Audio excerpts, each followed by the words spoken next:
episode 12, the weekly podcast where Perry and Jules talk about making games together and playing games together. I'm one of your hosts, Jules, and over there is my friend Perry. And this week, hello, we also have our dear friend Seth. Hello, Seth. Hey, what's going on, guys? So good to see you. Good to see you too. Thanks for joining us. Of course. How's everyone doing? How's everyone going? Are you guys hot? You're hot? It went from 30 hot, like degrees. Sexy hot or temperature hot? No, both. It went from 30 to 90 today. And That's because of right. that, there's like a tornado warning going on. It's because it's crazy. That's We have that 90. too. Yeah.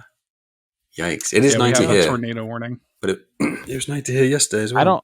I don't mind the heat. I'm actually been looking forward to it for a long time. Right, I bet. I'm getting old. It was snowing like last week, right?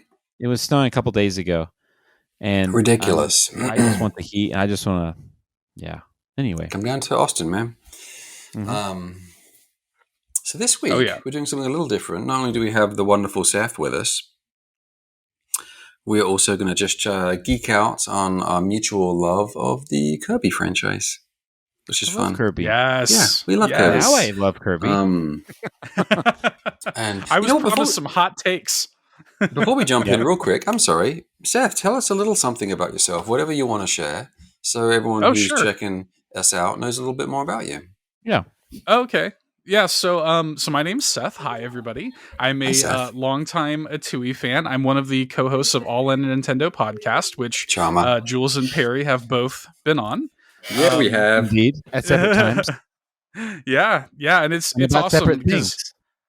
On separate things, totally different things. Like Jules just came on. The first time we had Jules on, we just kind of talked about his like storied career. It was awesome, man. Like people loved that conversation, Jules, when you came on that first time. Oh, cool. Thanks, man. It was awesome. And then Perry came on to talk game decks. So we just it was awesome, man. It's a kind of variety, a Nintendo variety show that my co-host Eric and I do every week, and we just cover a variety of facets of being a Nintendo fan, from indie games to weekly top fives to the latest news and all of that stuff. So you guys do a great job. I love your guys' vibe. It's just thanks, man. Very Nintendo. It's just very nice. You know, it's a pleasant. You obviously are fans. It's not trying to be edgy or weird. It's just a really nice, pleasant vibe you guys have created there, and I really enjoy that. Yeah, when I went try on, to keep it positive. Seth and Jules, I believe I jokingly but completely seriously told Seth that I'm a bigger Nintendo fan than him. Yeah, he did. But I now that I see he has a complete amiibo wall, it's true, guys. You should show. I might need to pan up a little bit. Look at that. Incredible. On our YouTube channel, youtube.com/allinpodcast. Plug. You can find a walkthrough tour that I did, video walkthrough of it. So, what's your favorite amiibo? Do you have one? Oh man. So you know what? And it's funny that we're going to be talking about Kirby today, because I'm a massive fan of King Dedede is one of my favorite characters just in any video game. So I keep the Dedede amiibo here on my desk. I love that one too. Mm-hmm. I love the King, just like nice and weighty. I have a bunch of little King Dedede figures that I keep on my desk. Oh, cool. Just solid. Just these little. Oh man, so you're a huge Kirby fan. That's amazing. Man. Love it. There you go. That is fantastic. That's amazing. And soon you're going to be kicking off. You're going to be focusing a lot more on your online content, video as well as audio. Right? Yeah. So over on the YouTube channel, I've been doing a lot more like video essays and stuff like that, kind of produced, edited, scripted, narrated video essays. And I'm going to be doing a lot more of that. I'm going to announce that probably next week sometime. I'll kind of get into more detail on that. I think you just announced it. But yeah, a little. There, I'll get into the full details. But yes, That's exciting, man. There's going to be a lot more. You're going to be seeing a lot more of this face. Yeah, that's wonderful. I think that's wonderful. I'm really looking forward to it, man. That's part of the reason we wanted you on today, to chat about that, and we're excited for you, man. It's going to be amazing. I really appreciate it, man. Me and Seth are starting a King Dedede fan podcast. Yes. Dude, I would be all over that, dude. I would be all over that. Let's do it. I love King Dedede. Let's do it. Love it. So yeah, awesome, man. Well, we're going to dive into some Kirby today. So I'm going to throw the first question at Perry, which is, what was the first Kirby game you played, Perry? I think the first Kirby game I played was the first Kirby game. I think on Game Boy. It either was that or it was Epic Yarn. I think it's the first game. Big jump between the two. That's a big gap. Yeah. Yeah. Okay. And so I love the first Kirby game, the first Game Boy, it's Kirby's so good, Dream Land. The black and white. Before so he could good. even do it's just a very standard, beautiful platformer with a fun hook, designed really well with his abilities. I love that game, and you can complete it really quickly. What's I love amazing is it has all of the character already there. The melodies, the music, when you complete level, all of that delicious personality is there. It's incredible. It's still it's really one of my favorite Kirby games for sure. That's cool. How about you, Seth? What was your first Kirby game? So my first one was Kirby Superstar. The Super Nintendo one, which I think a lot of people still consider to be one of the best ones. And so good. The Super Nintendo was really kind of where I really got into gaming. And you know, I love that system so much, and I have such fond memories of Kirby Superstar, man. Like, so good. Just the amount of content in that game. Now, and like, is that the one with the multiple games? Is the way it's presented? Yes. Right? Yes. God, I remember getting out on the Super Nintendo. Wow. I think it's like 7 games or something like that in one. And Sakurai's always so good about that, right? Like with his games, like he packs so much content into those games, man. And Kirby's no exception. There's always so much to kind of dig into and get into the weeds on with those games. I loved it.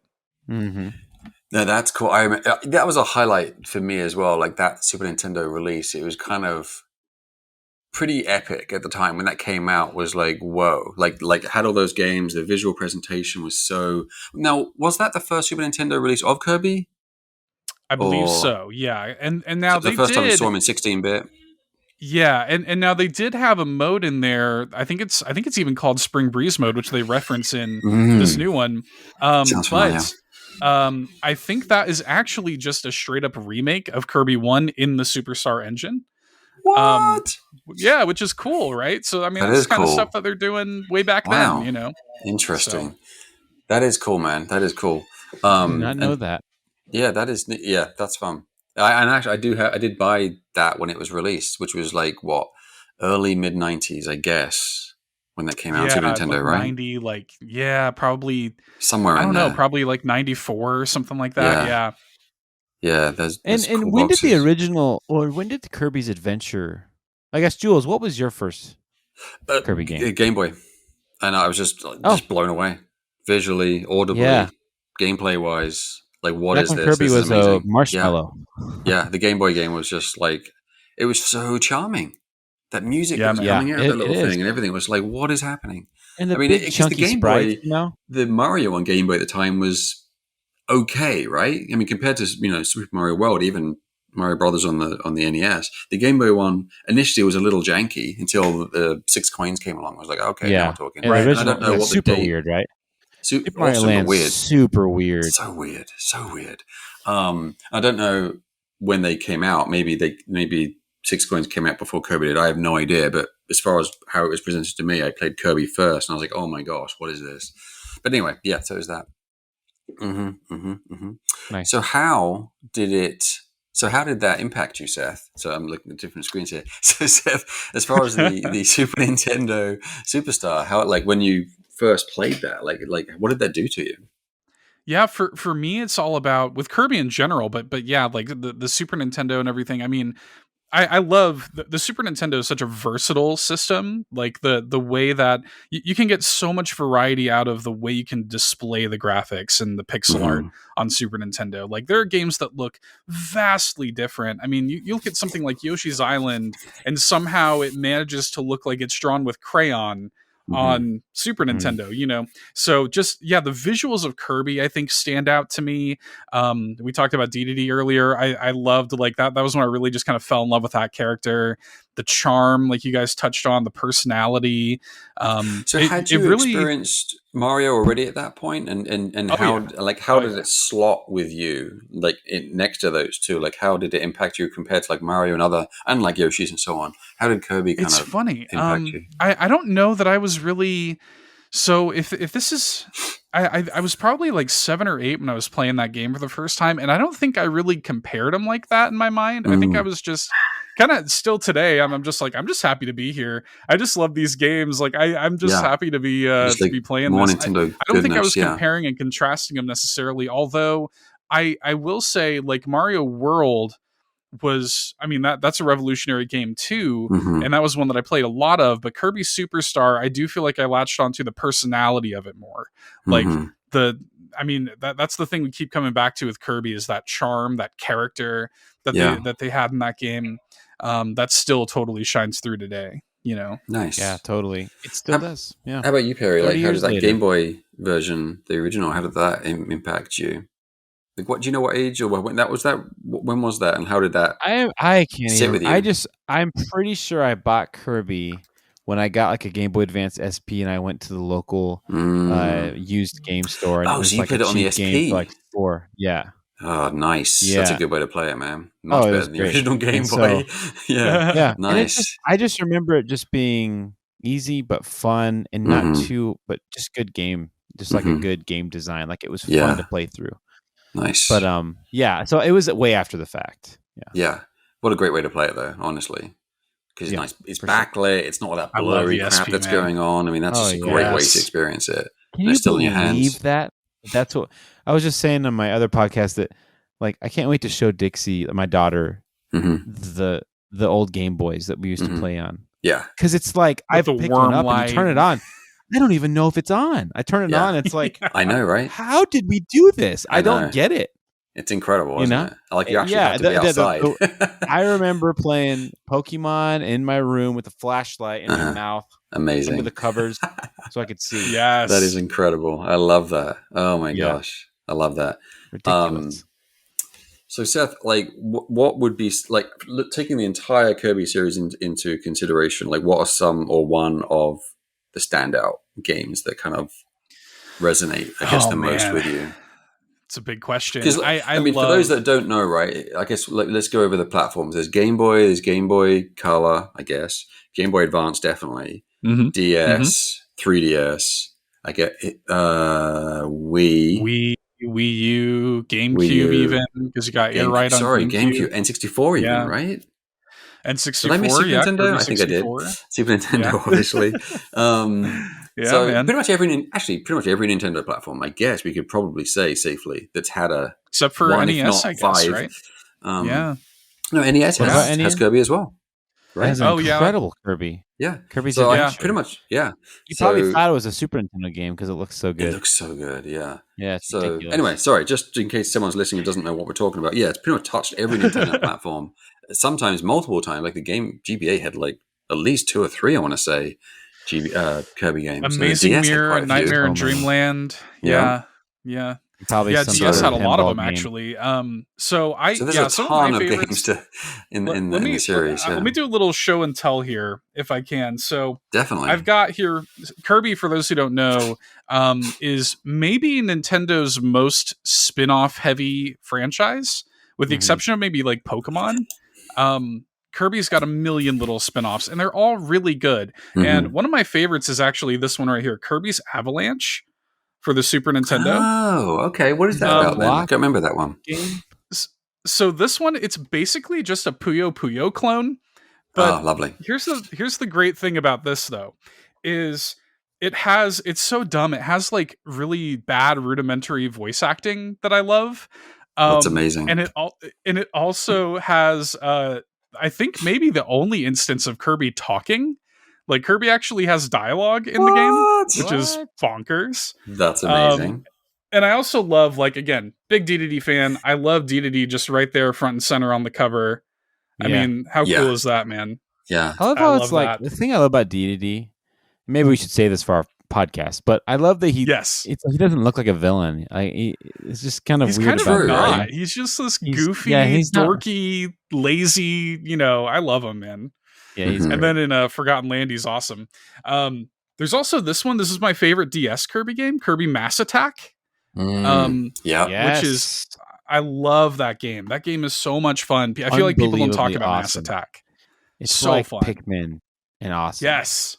Yeah. Yes. And I love the has 3DS ones. One of my favorite shmups as one of those mini games on there. That one where you get a bunch of different Kirbys, and I remember just playing it straight through and beating it, and it was awesome. Yeah, great game, man. Yeah, and the 3DS ones are amazing. Like those were my favorite ones until Forgotten Land came out. Were the 3DS ones? Yes. So would you say then Forgotten Land is kind of like, how does that sit for you then? That's my favorite one. That's my favorite Kirby game by far. Yeah, right. Like that game was amazing. It's going to be really difficult for me to have a game of the year this year that is not Kirby in the Forgotten Land. Like I love that game. Yeah, it's so good. It is. It's ridiculous. Yeah, Perry and I have talked a lot about it, and it's incredible. So Perry, so before we all gush and talk about Forgotten Land a little bit more, what other standout Kirby games are there for you in the whole series? Yeah, I would say Kirby's Dream Land. The first one, right? The first one. Yeah. That's probably my second favorite after Forgotten. Yeah, so good. And then Kirby's Epic Yarn. Epic Yarn's really was good. Yes. Was that Wii? What was that on? Made by Good Feel. And then Mass Attack. Those are like I love those games to death. And I think that Kirby's Dream Land 3 on the Super Nintendo, which is that's kind of the main line. That's a cool one. It's notable because I think the art style is really cool. And the art style is so good on that one. I'm so glad you brought that up. Really it's so cool. good. So, and then Dreamland 2, I'm looking in the list of games. Is that... Oh, that was Game Boy as well. Kirby's Dream Land 2. Okay. Yeah, I was like, where's that? Okay, I was just trying to find it all. Nice. And funnily enough, actually, now I look at that, because that has that character on the front of the box, that may have actually been the game that I played first, was Dreamland 2. You know what? I think it is. Yeah, it's not the first Dreamland, it's Dreamland 2. Yeah. Yeah. I love that little hamster. It's the hamster. It's the hamster character that stood out to me. What's his name? Rick, yeah. Rick the hamster. Yeah, man. I love the animal buddies. That was my first game. Okay, so there we go. Yeah, that's cool. I'm glad we looked at that, because I'm like, oh, nice. Sorry, my windows are getting messed up. Yeah. Yeah, I think for me, it would definitely be the Game Boy, which apparently now is Dreamland 2. And now that I'm remembering history, it was Dreamland 2, Superstar on the Super Nintendo, and then it would probably fast forward to the Forgotten Land today. I mean, I think there's been a few along the way. I mean, Epic Yarn was definitely a very special game. What was the other one that was similar? Yeah, Robobot. Pretty cool. Oh man, the 3DS ones were so good. Robobot, I mean, they really did. Like when I think it's Return to Dreamland, the Wii one, kind of started us on the path of Triple Deluxe, Robobot, and Forgotten Land was really kind of the big shakeup, right? But man, I love Triple Deluxe and Robobot. They're so good. Yeah. And that's where my hot takes come in. Where bring them in, man. What's the hot takes? Good. I love everything about Kirby besides the gameplay. And because on those 2D games on the I played Robobot, and it's so cool and so cute and fun, and it's just executed perfectly. Besides the fact that in simple really game designs, that's just too easy that I just can't keep engaged. I get fatigued. Where it's like I'm just walking. It's like I don't feel it's so cool and it's exciting, yet I have no challenge, and totally, man. And that's something we talked about before Forgotten Land came out. We're like, this looks amazing, but let's hope it's not just a void of nothingness that looks and plays really well, but there's nothing to do. And thankfully, when you choose the hard mode or whatever it's called in Kirby, which is not hard at all, wild mode, it's just a really pleasant. It's just an amazing walk in the park that can be challenging if you want it to be, which is perfect. It's kind of the Mario kind of thing. Like the main thread, it's easier than Mario for sure, but the main thread is doable and it's fun. But if you really want to step up and get all of just perfect 100%, it's quite challenging. Absolutely. Which is common. Yeah. I mean, they usually do that with Kirby. If you go through like the true arena mode and stuff, it's like Eric, my co-host on All In, he had this really good line when we did our Kirby and the Forgotten Land review. He's like, Kirby has always been the easiest game to 98%.